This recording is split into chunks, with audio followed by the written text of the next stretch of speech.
Recording by Eleanor Sakamoto. There is a Reaper by Charles V. DeVette. The amber brown of the liquor disguised the poison it held, and I watched with a smile on my lips as he drank it. There was no pity in my heart for him. He was a jackal in the jungle of life, and I was one of the carnivores.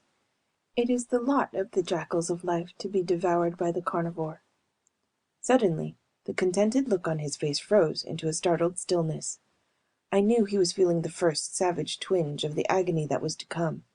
He turned his head and looked at me, and I saw suddenly that he knew what I had done. "You murderer!" he cursed me, and then his body arched in the middle and his voice choked off deep in his throat.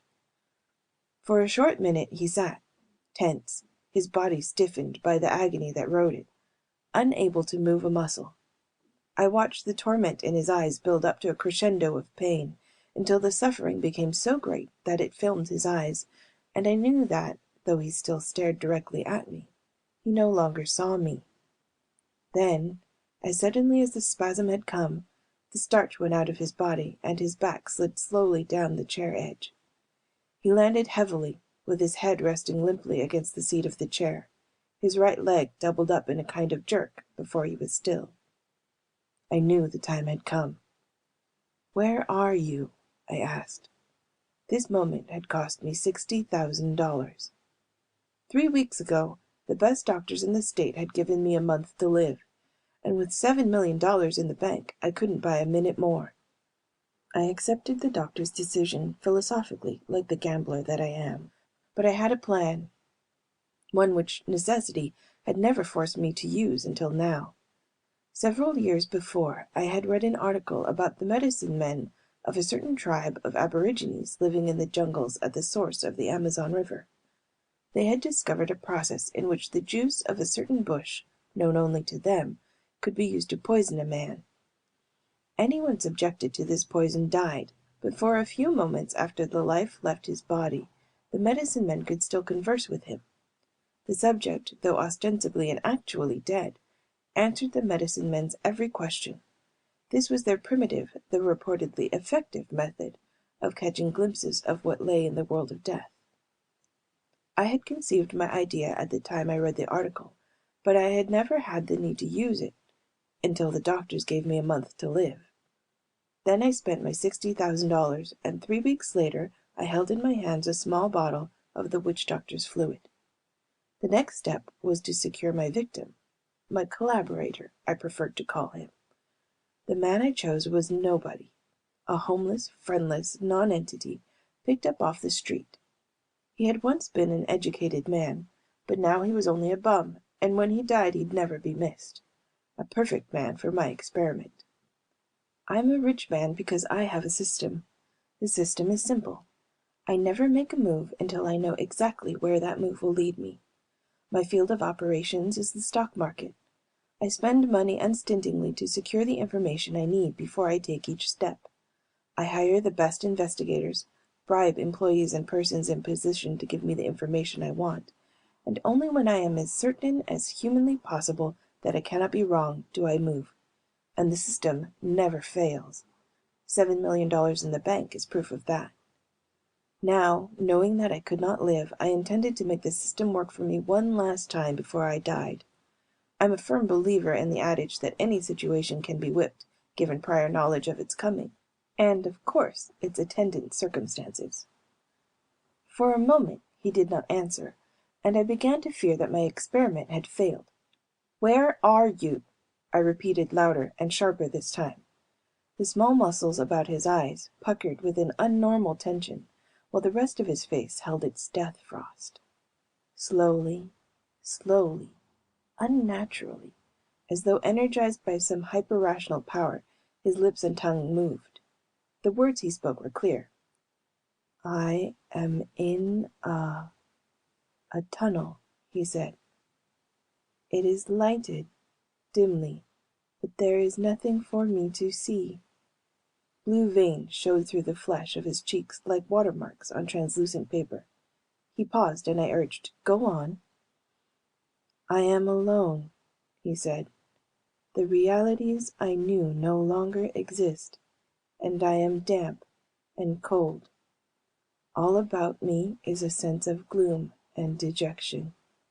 It is an apprehension, an emanation, so deep and real as to be almost a tangible thing. The walls to either side of me seem to be formed not of substance, but rather of the soundless cries of melancholy spirits I cannot see. I am waiting, waiting in the gloom for something which will come to me. That need to wait is an innate part of my being, and I have no thought of questioning it. His voice died again. "What are you waiting for?" I asked. "I do not know," he said, his voice dreary with the despair of centuries of hopelessness. "I only know that I must wait. That compulsion is greater than my strength to combat." The tone of his voice changed slightly. "The tunnel about me is widening, and now the walls have receded into invisibility. The tunnel has become a plain, but the plain is as desolate, as forlorn and dreary as was the tunnel, and still I stand and wait. How long must this go on?"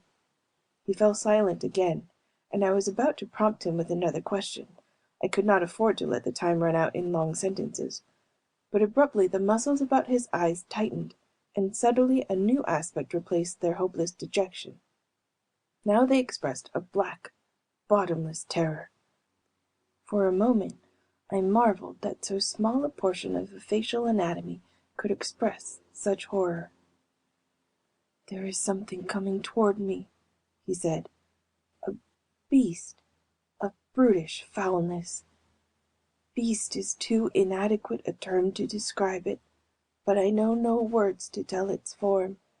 It is an intangible and evasive thing, but very real. And it is coming closer.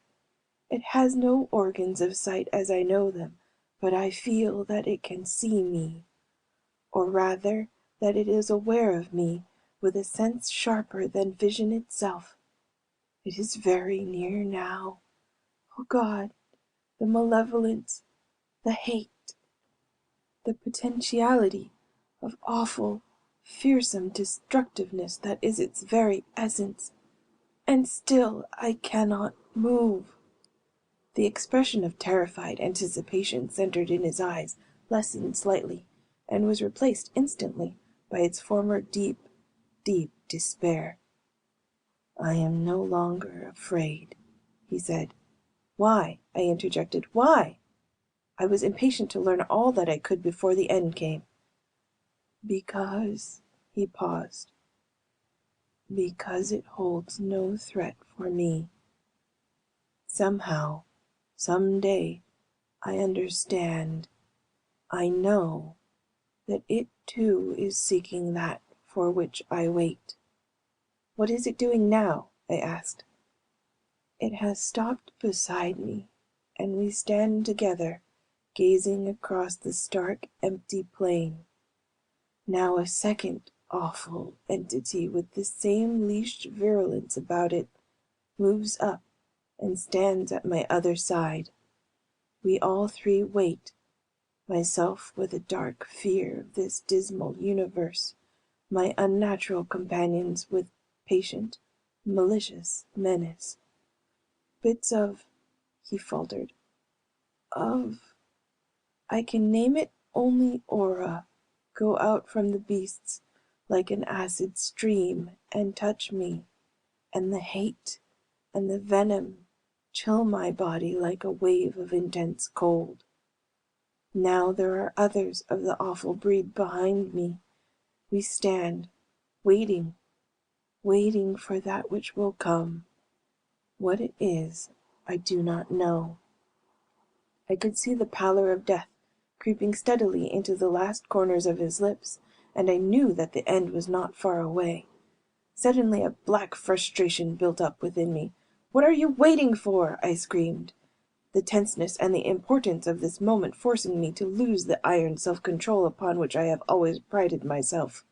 I knew that the answer held the secret of what I must know. If I could learn that, My experiment would not be in vain, and I could make whatever preparations were necessary for my own death. I had to know that answer. "Think, think!" I pleaded. "What are you waiting for?" "I do not know." The dreary despair in his eyes, sightless as they met mine, chilled me with a coldness that I felt in the marrow of my being. "I do not know," he repeated. "I yes, I do know." Abruptly the plasmatic film cleared from his eyes, and I knew that for the first time since the poison struck, he was seeing me clearly. I sensed that this was the last moment before he left for good. It had to be now. "Tell me, I command you," I cried. "What are you waiting for?" His voice was quiet as he murmured softly, implacably, before he was gone. "We are waiting," he said, "for you." End of There Is a Reaper.